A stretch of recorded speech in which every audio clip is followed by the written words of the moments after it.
Ayun yung purpose kung bakit tayo nandito? Para mag-away? Ha? Eh, ikaw lang naman inumpisahan mo eh. Bakit ako? Pati mo? Ako na naman? Ako na naman yung mali. Ay, nako. Eh, kanya naman kayo eh. Laging tinitingin ako ng masama. Ma'am, excuse po ang kaya po kasi sa mga kumakain po dito. Pasensya na po kakain po ba kayo? Hindi na. Kakain sana. Hindi na, ikaw na lang. Wala na akong gana. Kaso wala na, nag-walk out na siya. Ma'am, pasensya Ay, anong na po. gagawin ko? Mag-isa na lang ako. Oh, Ann, papasok ka na ba? Opo, ma. Huwag mong kalimutan yung baon mo doon sa, sa table. Iniwan ko na. Okay na, ma. Kahit hindi nang baon, doon na lang po ako kakain. Ah, okay. Salamat, ma, ha. Una na po ako. Ah, sige anak, pumasok ka na. Ikaw, Pao, hindi ka ba kakain? Wow. Pag kay Ann malambing, pag sa akin parang inuutusan lang.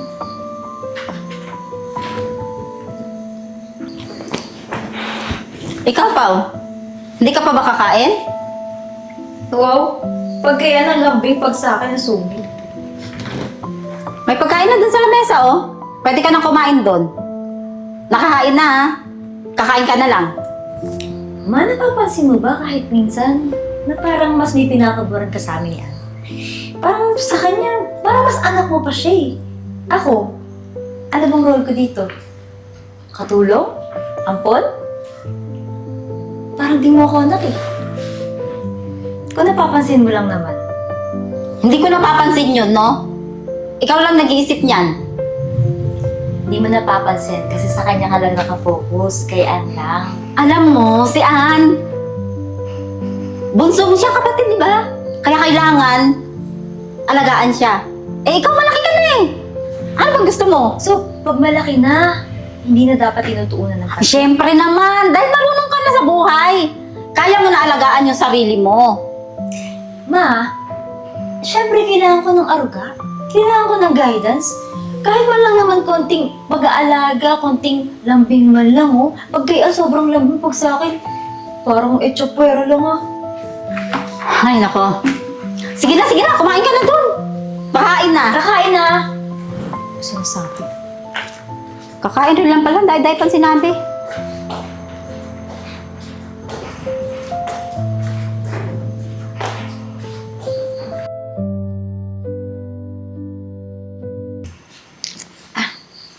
Ayan.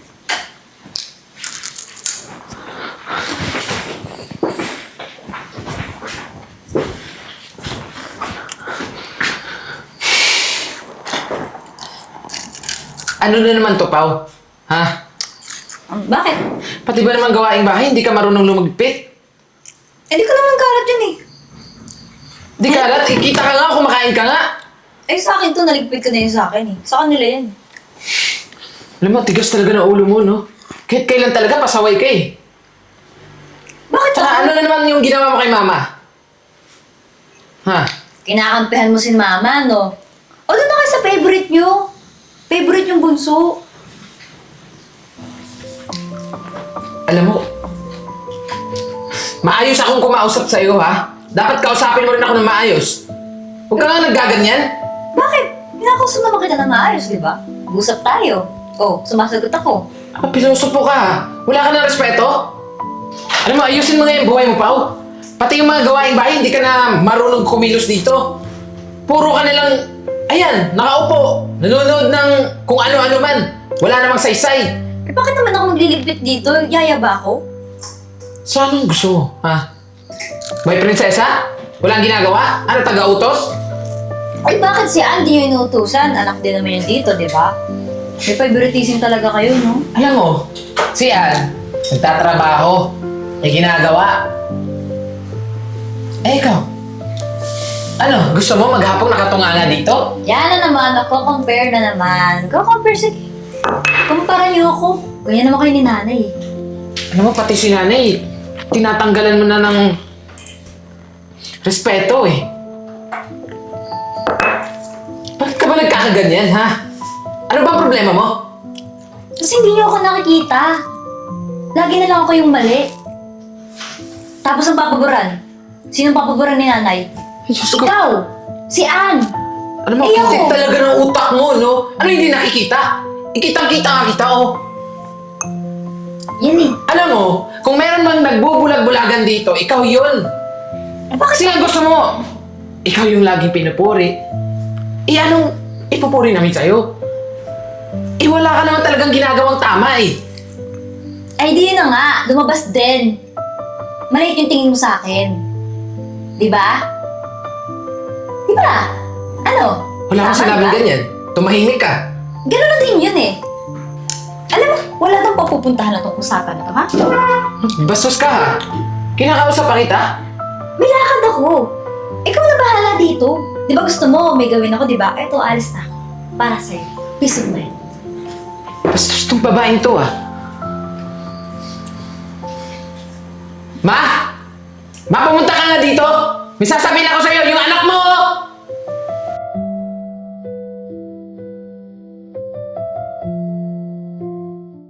Naman pagkain. Wow! Tita! Mari ka. Wow! Nagbabanding na pala kayo ah. Parang hindi nag-aaway ah. Nasaan si Ann? Ewan ko. Tanong mo dyan sa isa. Paborito niya yun. Pauline, wag dito ha. Bakit? Saan ba pwede? Sa bahay. Lang di mo ako pakinggan nun. Wag mo kong umpisahan. Isa. Tayo mo sinasabi mo. Totoo naman. Pao. Sige, una muna ako. Mag-banding na muna kayo dyan ah. Sige po, tita. Bonding? Kailan pa kami nag-bonding? Mas gusto nga ka-bonding yung isa. Ay, bakit pa tayo nandito? Sabi mo kakain tayo. Ano ba ginagawa natin dito? O kaya nga, ba't ang tagal ng order? Kasalanan ko ba? Parang kasalanan ko pa rin. Tawagin mo na nga yung waiter. Ikaw na. Kanina pa natin tinawag ah. Puputusan mo. Para saan ba to, ma? At saka bakit tayo lang? Kala ba yata makukuha mo ako sa mga paganto-ganto mo? Ayaw mo nun? Inilabas kita? Para saan? Para hindi mo na laging sinasabing si Ann ang lagi kong paborito. So sa tingin mo, makukuha mo ako sa pag-invite mo sa akin sa dinner. Makukuha mo ako sa pagkain. Ayaw mo ba? Ayaw mo ba na tayong dalawa lang? Ayoko sa'yo. Ayoko sa inyo. Kasi ayaw niyo rin sa akin, di ba? Ikaw lang naman yung lumalayo eh. Ano ako? Ikaw yun, Nay. Pinaparamdam mo sa akin na malayo. Diba? Alam mo, pinapakitaan na kita ng mabuti, ng kabaitan. Hindi ko naman nararamdaman, Nay. Mabuti ba yun? Alam mo kasi ikaw, Ano? sarado yung puso mo. Ako?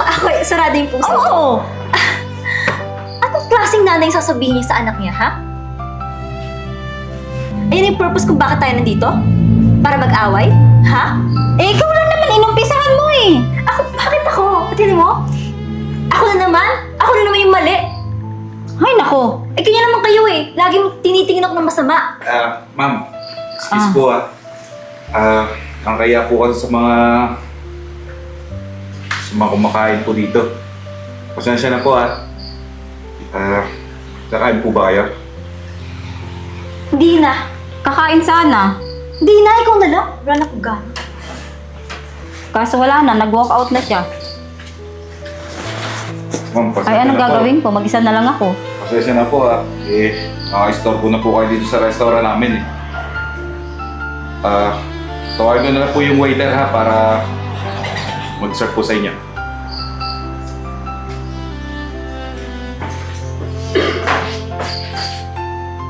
Ako na lang mag-isa kakain.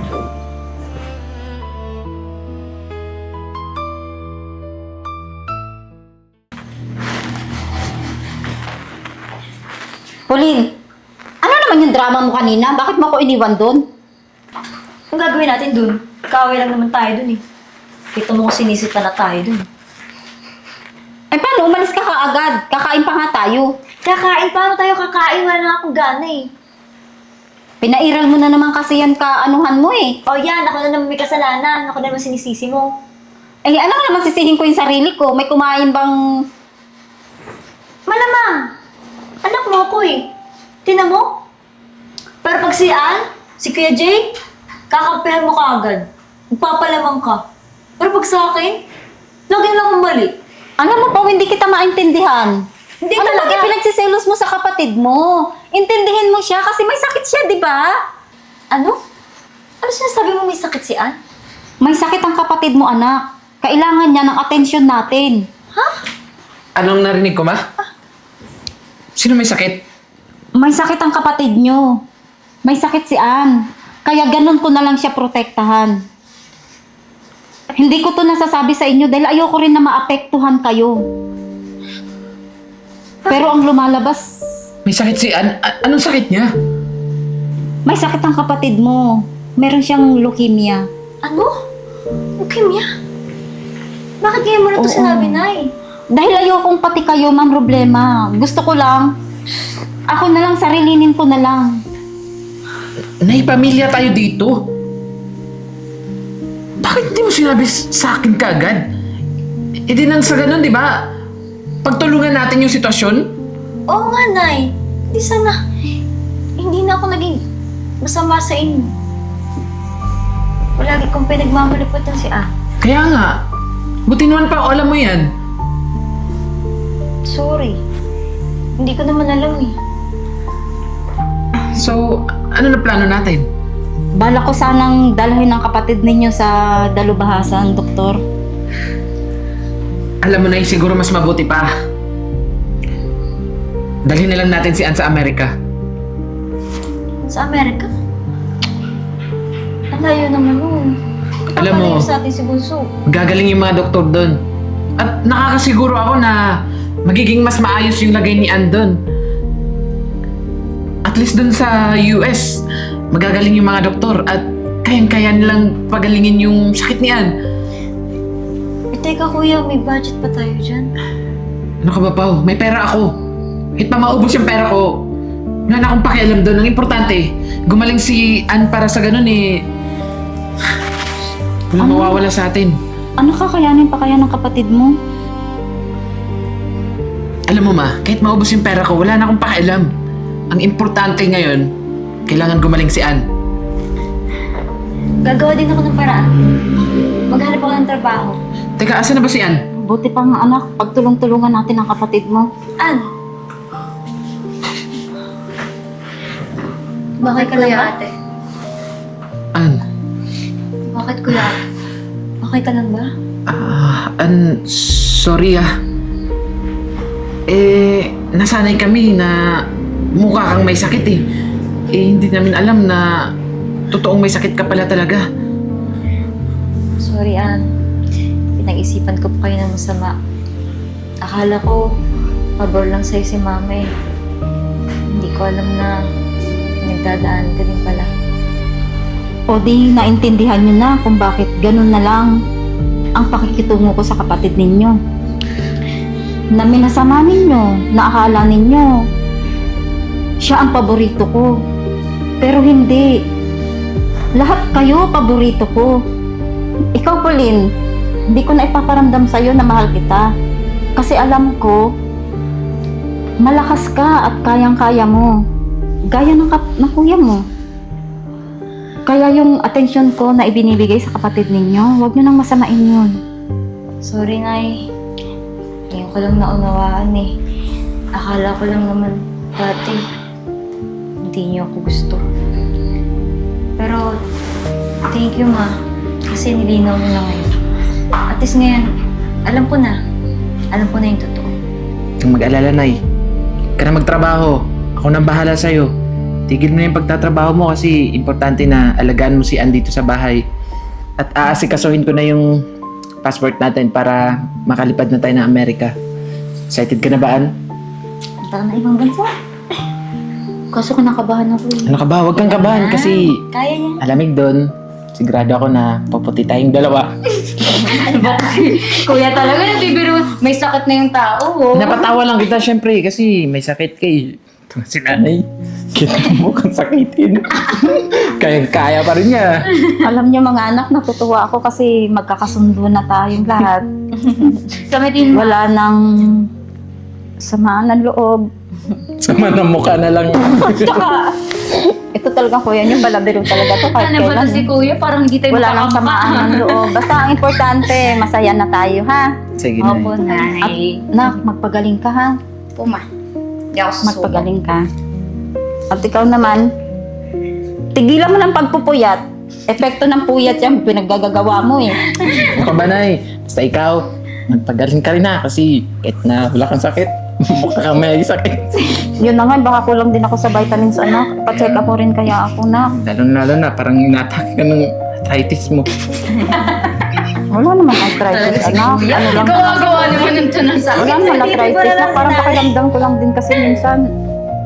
Kulang talaga ako sa vitamins. Ay, alam ko na iuntog mo yung ulo mo para Joke lang! Sige na, Anak, masakit. maghanda na ako ng pagkain. Sige Alam na. mo ba, anak, masakit minsan ang ulo ko. Dapat man lang sana tapalan mo ng 1,000, 1,000 kung saan yung masakit. Yun. Kung saan dapat yung masakit, doon dapat ang nilalagyan mo para gumaling. Kabanay, Kain na tayo. paghahalataan kang mukha kang pera. Ben, ang dami chika. Kumain na O sige na, tara na, kain na tayo.